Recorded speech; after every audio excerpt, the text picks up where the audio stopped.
Na mtazamaji wa Trend TV bwana, leo niko hapa kwa ajili ya kuletea update hii hapa, na hii ya leo bwana inahusiana na kitu ambacho kimemeke headline huko mtandaoni, na hii ni issue ya Mwijaku. Nadhani utakuwa unakumbuka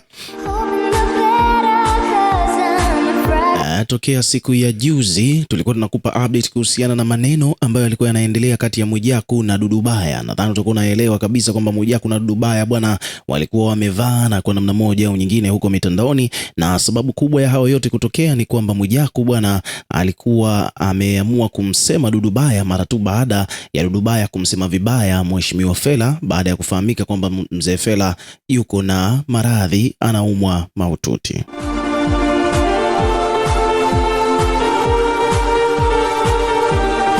Sasa kutokana na sababu hiyo ikapelekea moja kwa moja Mwijaku, baada ya kumwona Dudubaya ameruka mitandaoni baada ya kufanyiwa interview na video zake zimetrend sana, ni kwamba Mwijaku moja kwa moja akaanza kumsema Dudubaya kwamba hana adabu, anatakiwa awe na nidhamu, hapaswi kumzungumzia mtu ambaye ni muasisi wa muziki wa Bongo Flava vibaya kiasi kile.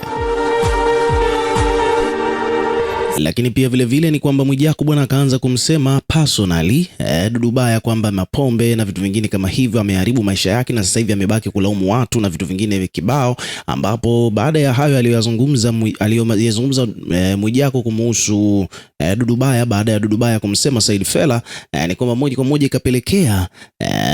ikapelekea Dudubaya kumjibu Mwijaku sasa.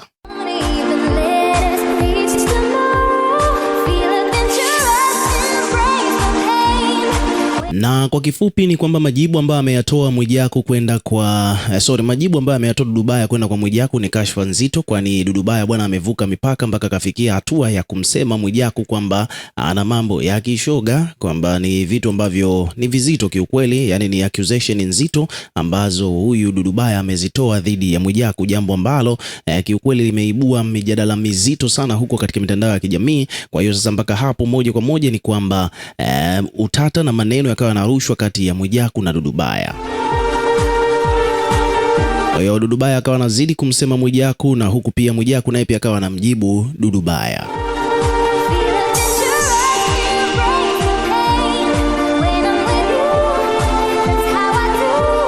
So ndo hivyo bwana, Dudubaya bwana akafikia hatua ya kusema kwamba Mwijaku ana mambo ya kishoga na vitu vingine kama hivyo, na at the end of the day Mwijaku naye ikabidi arekodi video kwa ajili ya kurespond kuhusiana na accusation hizo ambazo Dudubaya amezitoa.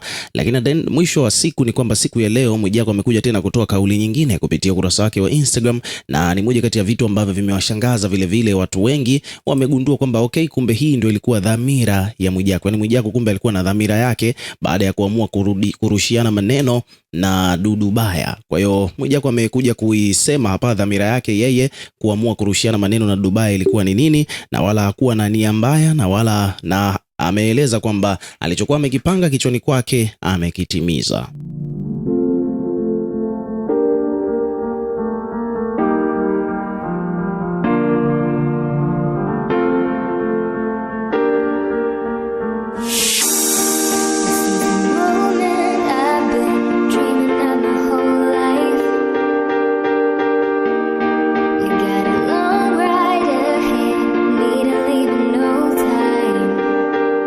So hivyo ndivyo mambo yalivyo. Lakini hapa bwana, katika kurasa wa Mwijaku siku hii ya leo amekuja kuzungumza hapa. Kuna maneno ambayo amekuja kuyatoa Mwijaku, kuna page hapa imekuja kuripoti kuhusiana na hicho ambacho Mwijaku amekiposti.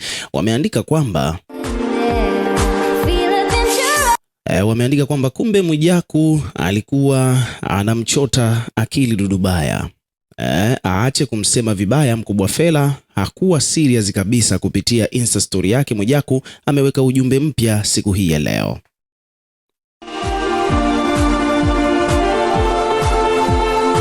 Sasa nataka nikusomea ujumbe ambao ameuandika Mwijaku kuhusiana na hiyo situation ambayo ilikuwa ikiendelea kati yake yeye na Dudubaya. Mwijaku ameandika kwamba nimefanikiwa nilichokuwa nakitaka. Dudubaya aache kumsema mgonjwa Fella, na sasa amehamia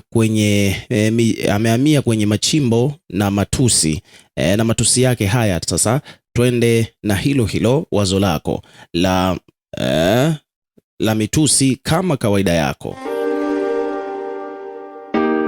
Alafu akaendelea hapa Mwijaku kusema kwamba na nikikutana na wewe lazima nikupige, nikushikishe adabu kidogo. Ameandika hivyo Mwijaku.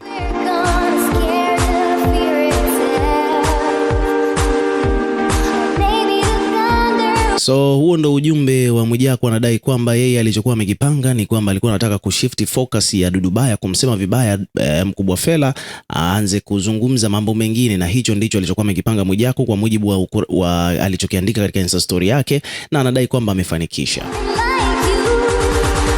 Lakini pia vile vile bwana, kumekuwepo hapa na komenti nyingi sana za kumwaga. Kuna mtu hapa ameandika kwamba bwana, lile bomu la Othmani wa barabara ya 4 huko Tanga halina comeback, huna cha kutuambia. Kuna mdau ameandika hivyo akiwa anamaanisha kwamba kuna maneno ambayo Dudu Baya aliyasema kwamba Mwijaku bwana na bwana yake anaitwa Othmani. Alivyoambiwa hivyo, Mwijaku ndo amekuja kuandika hivi, hajaja tena na comeback yoyote ile ya kumsema vibaya Dudu Baya kwa mara nyingine tena baada ya kile alichokizungumza. Kuna mwingine amesema kwamba bwana, kwa kifupi ni kwamba hapa bwana inaonyesha wazi kwamba Mwijaku amekimbia huu mchezo. Kuna mtu amesema kwamba bwana Habibi, welcome to Tanga barabara ya 7. Kwa sababu bwana Dudu Baya amesema kwamba Mwijaku ameliwa na Mwarabu huko Tanga anaitwa Othmani, na Mwijaku hajajibu kuhusiana na hilo. Basi kweli Mwijaku aliliwa na huyo jamaa. Mwingine huyu hapa amesema kwamba bwana Mwijaku, acha kujikuta wewe ni mwamba, kubali kuwa umeishiwa nondo za kumjibu Dudu Baya. Na hapo ni kwamba Dudu Baya bwana mamba hajamaliza makombora yake, amezungumza vitu vichache tu kuhusu wewe, naona umerudi nyuma kinyonge kabisa.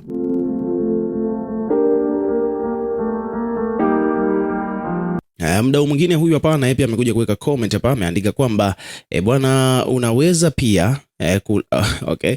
Kwanza kwamba bwana Habibi, welcome to Tanga. Kwa sababu bwana our sister in law from Tanga Mwijaku. Kwa sababu bwana huyu ndo mke wa watu wa Tanga. Kwa sababu bwana Lopolopo hana lolote la kuzungumza hapo. Kwa sababu bwana okay, kuna mtu amesema bwana ana cha kusema tena, mashavu mashavu yamemdondoka. Kuna mwingine amesema kwamba bwana mke wa Kitanga na yeye pia aishiwi vitimbwi.